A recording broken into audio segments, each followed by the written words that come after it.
...1944.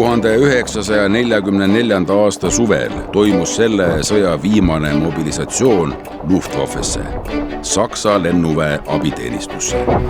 Seal samas tirisime oma kodused kaltsud seljast ja tõmbasime tuliuue veel naftaliini järele lõhnava vormi selga. Austen, schnell, kraaksus ta püssipäraga vastu puunarisid tagudes. Olime oma põgenemisplaaniga lootusetult hiljaks jäänud. Edasi polnud enam kuhugi minna.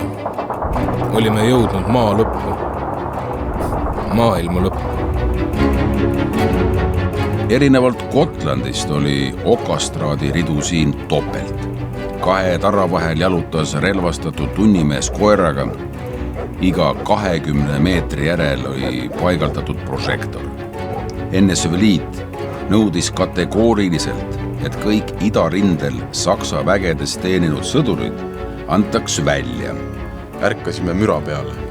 Kamp politseinike trügis baraki uksest sisse. Saime käsu kiiresti riidesse panna ja välja tulla. Ükskõik kuhu randa sa maale mind viid. Ära koduranda mitte mind vii.